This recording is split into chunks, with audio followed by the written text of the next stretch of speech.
Selamat pagi, Bapak Ibu terkasih. Bersyukur kita kembali bertemu dalam persekutuan doa pagi hari ini. Kita akan mengawali dengan sebuah lagu yang lagu ini mungkin lagu umum begitu ya, lagu nasional, tetapi menurut saya di dalamnya ada unsur spiritualitas, walaupun itu lagu umum, tetapi penghayatan yang dalam gitu ya. Bapak Ibu pasti pernah dengar seorang penyanyi yang legendaris, Chrisye begitu, yang judulnya Damai. Kita akan menyanyikan lagu ini dan menghayati kata-kata di dalamnya.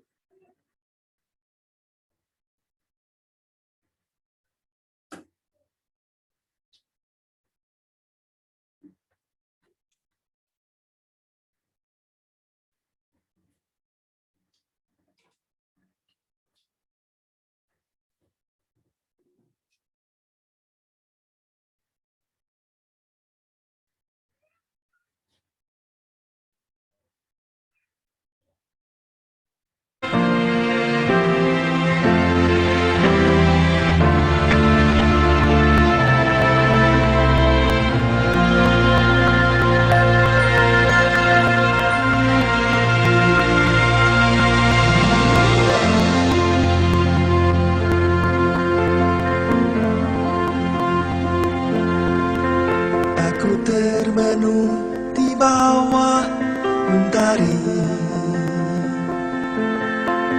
di antara megahnya alam ini, menikmati indahnya kasih-Mu. Ku rasakan damainya hatiku. Sabdamu bagai air yang mengalir, basahi panas terik di hatiku, menerangi semua jalanku. Ku rasakan tentramnya hatiku. Jangan biarkan damai ini pergi. Jangan biarkan semuanya berlalu. Hanya padamu Tuhan tempatku berteduh dari semua kepalsuan dunia. Bila ku jauh dari diri-Mu, akan ku tempuh semua perjalanan agar selalu ada dekat-Mu. Biar ku rasakan lembutnya kasih-Mu.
jalani semua kepalsuan dunia.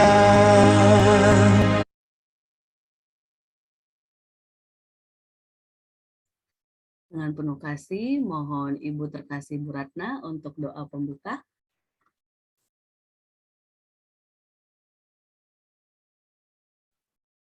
Baik, Bapak Ibu, mari kita merendahkan hati kita bersatu hati dalam doa, mohon pertolongan Tuhan akan saya bawakan. Mari kita berdoa. Bapa yang ada di surga, Allah yang kami muliakan di dalam Yesus Kristus, segala puji, syukur kami haturkan kepadamu ya Bapa, oleh karena cinta kasih Tuhan yang senantiasa boleh kami rasakan di dalam kehidupan kami hingga pada pagi hari ini.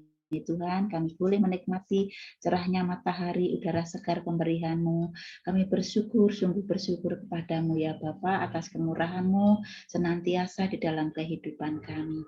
Terima kasih Bapa, jika pada pagi hari ini kami juga boleh ada di dalam persekutuan doa pagi ini Tuhan. Semua ini karena Roh Kudus Tuhan yang senantiasa menuntun kepada kami semua untuk kami boleh rindu akan kebenaran firman Tuhan. Bapa, pagi ini juga kami berdoa bagi Bapak Ibu, saudara-saudara kami yang belum bisa bergabung bersama-sama kami. Apapun kesibukannya, biarlah Tuhan senantiasa menyertai di dalam kesibukannya masing-masing. Dan bagi yang belum tergerak untuk mengikuti persekutuan doa pagi ini, biarlah Roh Kudus Tuhan yang senantiasa menjamah hingga pada saatnya boleh mempunyai kerinduan bersama-sama dengan kami.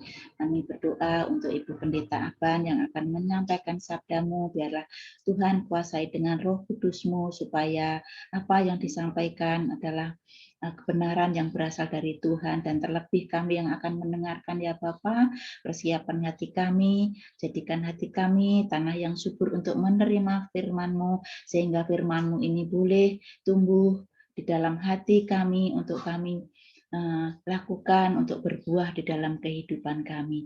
Bapa, kami serahkan persekutuan doa pagi ini, Tuhan memberkati supaya sinyal yang kami pakai boleh berjalan dengan lancar. Doa, permohonan, dan ucap syukur ini kami naikkan kepadamu di dalam satu nama yang kudus, Tuhan Yesus Kristus kami berdoa. Terima kasih Tuhan, amin. Ya, terima kasih Bu Ratna. Bapak Ibu terkasih, kalau tadi kita mendengarkan lagu yang mengajak kita bahwa ternyata kedamaian itu sungguh-sungguh dirasakan ketika kita terus mendekat kepada Tuhan, yang memberikan keteduhan, yang memberikan kita untuk terus merasa yakin menjalani hari-hari kita. Itu refleksi lagu yang dibawakan oleh legendaris kita Chrisye, begitu ya. Dan satu lagu yang akan kita pujikan juga yang meneguhkan kita bahwa ketika mencari damai, yang sejati sumbernya adalah dari Yesus. Untuk itu kita akan pujikan "Kala Ku Cari Damai".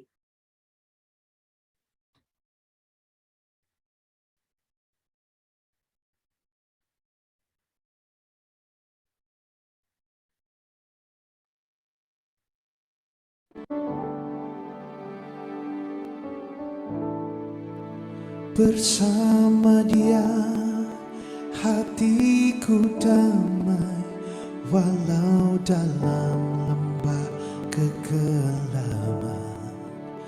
Bersama Dia hatiku tenang, walau hidup penuh tantangan.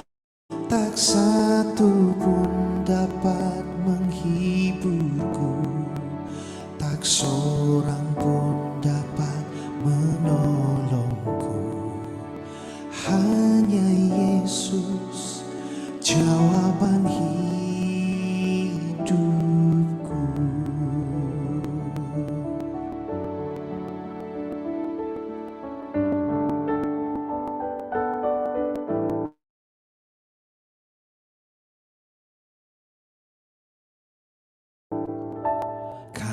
Ku cari damai, hanya ku dapat dalam Yesus. Kala ku cari ketenangan, hanya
bersama Dia hatiku damai, walau dalam lembah kekelaman.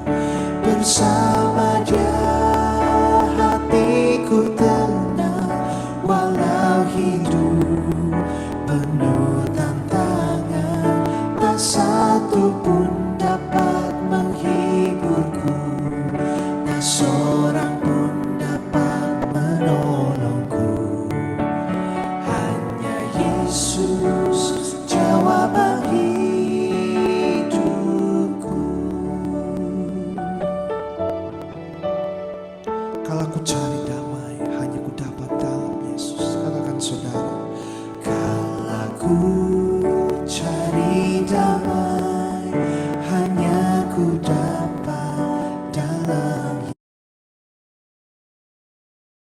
Yesus. Amin.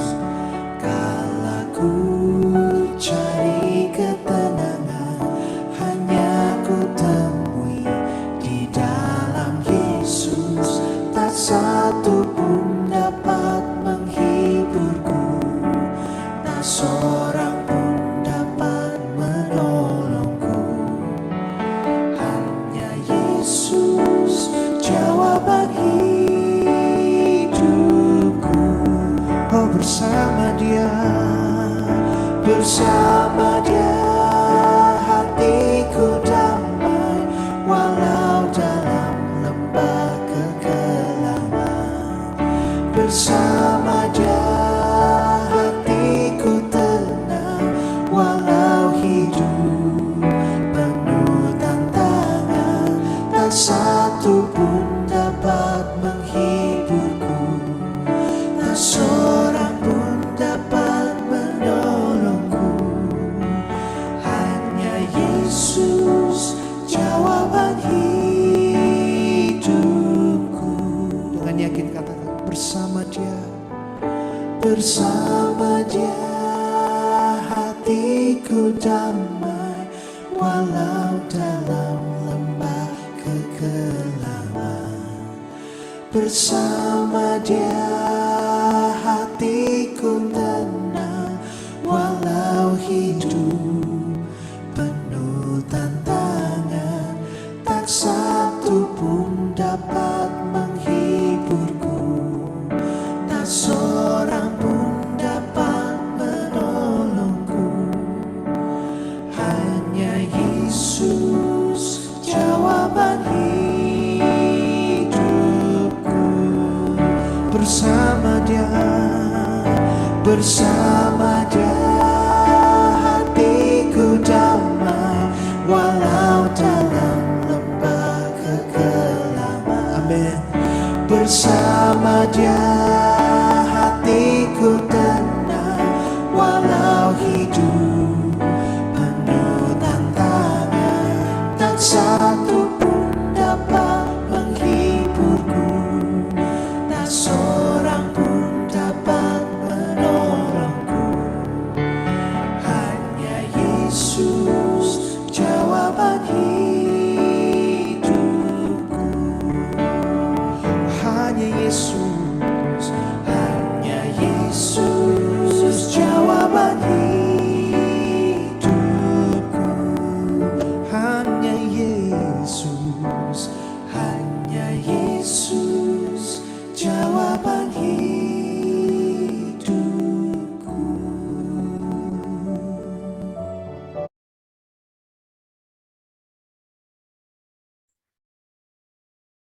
Jemaat yang dikasih Tuhan, seperti lagu yang kita pujikan 2 hari ini memang masih berkaitan dengan damai. Karena firman Tuhan hari ini pun masih meneguhkan kita tentang kedamaian yang sejati dalam diri kita. Kita akan melihat bersama-sama bacaan firman Tuhan kita dari Kisah Para Rasul, pasal 7,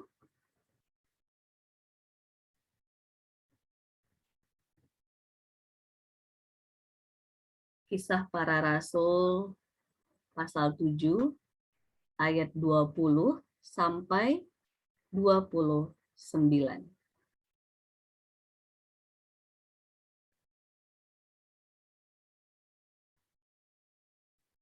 oleh siapakah di antara Bapak Ibu yang bersedia membacakan untuk kita semua? Ayat Ya, Mbak. 20, Aku monggo baca. Bu Susi. Kisah Para Rasul 7 ayat 20 sampai 27 ya. 29. Oh, 29. Ya, Kisah Para Rasul 7 ayat 20 sampai 29. Pada waktu itulah Musa lahir dan ia elok di mata Allah. 3 bulan lamanya ia diasuh di rumah ayahnya. Lalu ia dibuang, tetapi putri Firaun memungutnya dan menyuruh mengasuhnya seperti anaknya sendiri. Dan Musa dididik dalam segala hikmat orang Mesir, dan ia berkuasa dalam perkataan dan perbuatannya. Pada waktu ia berumur 40 tahun, timbullah keinginan dalam hatinya untuk mengunjungi saudara-saudaranya, yaitu orang-orang Israel. Ketika itu ia melihat seorang dianiaya oleh seorang Mesir. Lalu ia menolong dan membela orang itu dengan membunuh orang Mesir itu. Pada sangkanya saudara-saudaranya akan mengerti bahwa Allah memakai dia untuk menyelamatkan mereka. Tetapi mereka tidak mengerti. Pada keesokan harinya ia muncul pula ketika 2 orang Israel sedang berkelahi. Lalu ia berusaha mendamaikan mereka. Katanya, "Saudara-saudara, bukankah kamu ini bersaudara? Mengapakah kamu saling menganiaya?" Tetapi orang yang berbuat salah kepada temannya itu menolak Musa dan berkata, "Siapakah yang mengangkat engkau menjadi pemimpin dan hakim atas kami? Apakah engkau bermaksud membunuh aku, sama seperti kemarin engkau membunuh orang Mesir itu?" Mendengar perkataan itu, larilah Musa dan hidup sebagai pendatang di tanah Midian. Di situ ia memperanakkan 2 orang anak laki-laki. Terima kasih untuk pembacaannya buat Bu Susi. Berbahagialah setiap kita yang merenungkan firman Tuhan dan melakukannya dalam kehidupan kita sehari-hari. Jemaat yang dikasihi Tuhan, firman hari ini mau meneguhkan kita tentang berbicara tentang damai gitu ya. Kalau kita lihat tadi dari pembacaan kita bagaimana Musa yang diperhadapkan dengan 2 hal. Kalau tadi yang pertama, kita lihat bagaimana dia ketika mengunjungi saudara-saudaranya, yaitu orang Israel, dianiaya oleh seorang Mesir, ia menolong dan membela orang itu. Walaupun dalam konteks di sini dikatakan dengan membunuh, yang menurut saya pada saat itu mungkin si Musa dengan semangat nasionalisme kalau kita sebutnya ya, karena sebangsa dengan dia, tapi dengan cara yang akhirnya kurang tepat juga gitu ya, karena pada akhirnya dia membunuh orang Mesir itu gitu ya. Tapi niat tulusnya yang kita mau lihat bahwa ia ingin menolong, karena saat itu saudara-saudaranya orang Israel dianiaya. Kalau bahasa yang mudah kita pahami, tidak dimanusiakan oleh orang-orang Mesir saat itu. Sehingga ia membela mereka, menolong mereka. Lalu dalam kasus yang kedua ataupun pertemuannya yang kedua, yang bertengkar ataupun yang berantem itu bukan bangsa Israel dengan Mesir, tetapi sesama orang-orang Israel sendiri. Yang di sini dalam kepala si Musa, ia ingin mendamaikan mereka dan mengingatkan mereka, loh kenapa kalian malah sama-sama satu saudara sebangsa, ibaratnya satu bagian dari bangsa Israel, tetapi malah saling menganiaya. Dan menariknya apa yang dikatakan oleh salah satu dari yang bertengkar itu, siapakah engkau yang justru mau memimpin dan menjadi hakim atas kami? Lalu dia mengingat, mungkin melihat peristiwa yang dia alami kemarin oleh Musa ketika dia melerai orang Mesir dan orang Israel yang juga ia tolong. Apakah engkau bermaksud membunuh aku juga? Sama seperti kemarin engkau membunuh orang Mesir itu. Di sini tampaknya apa yang kemarin dilakukan oleh Musa disalah tangkap oleh orang Israel bahwa Musa ini dia memperdamaikan, dia menolong dengan cara membunuh gitu ya. Padahal pada bagian ketika ada yang bertengkar sesama orang Israel, dia juga sama-sama tulus hatinya agar mereka beroleh kedamaian. Mereka saling mendukung, saling menolong begitu ya. Tetapi orang Israel ini sendiri pun menganggap apakah kamu nanti akan membunuh kami seperti orang Mesir itu. Nah, menariknya di sini Bapak Ibu terkasih, ada hal-hal yang pada akhirnya bisa kita pelajari gitu ya. Bahwa ketika kita melakukan sesuatu terhadap orang-orang di sekitar kita, ketika tujuan kita baik gitu ya, tujuan kita murni. Kalau lihat dari Musa ini ingin menolong, ingin merangkul gitu ya. Tetapi ketika kita melakukannya dengan cara yang salah, yang tidak berkenan di hadapan Tuhan, buatlah dalam konteks firman hari ini Musa membunuh, maka yang ditangkap pesannya bukan ingin menolong ataupun membela gitu ya, tetapi yang dilihat adalah kita yang keras, kasar, dan berlaku membunuh terhadap sesama begitu ya. Lalu yang berikutnya ketika kita ingin pun memperdamaikan orang-orang ataupun situasi di sekitar kita, ternyata terkadang dari dalam kita sendiri pun ada ketidakdamaian yang terjadi, ada pertengkaran, ada konflik, ada hal-hal yang di situ juga terdapat saling menganiaya, saling mungkin kalau sederhananya mungkin realita kita sekarang saling tidak peduli, saling memfitnah dan sebagainya begitu ya. Yang Musa dengan ketulusannya lagi-lagi ingin memperdamaikan. Tetapi karena sebelumnya dia sudah melakukan sesuatu yang tidak baik, akhirnya yang ditangkap oleh orang-orang, kamu sendiri berlaku tidak baik. Kenapa sekarang justru ingin memperdamaikan, apakah mau melakukan yang sama lagi gitu ya. Jadi Bapak Ibu terkasih, dari sini kita belajar bahwa ternyata untuk sesuatu yang baik, yang kita ingin orang damai, orang saling mengampuni mungkin, saling memaafkan gitu ya. Tapi kalau kita dengan cara yang kurang pas, udah tidak akan diterima oleh orang-orang di sekitar kita. Sesederhana seperti misalnya kita mengingatkan untuk anak-anak kita, ayo saling memaafkan, saling ini. Tapi ternyata kalau kita sendiri mungkin ya, semoga di jemaat keluarga besar GKJ Jeremia tidak ada, kita sendiri dengan suami atau istri kita tidak memaafkan tapi malah memukul, malah sesuatu yang anak kita langsung lihat, waduh, ibu bapak aja tidak melakukan yang dikatakan gitu ya. Ibu bapak aja memukul ibu, memukul bapak, gimana aku mau memaafkan adikku, kakakku begitu ya. Itu hal sederhana yang mungkin hampir sama dengan Musa ini tadi.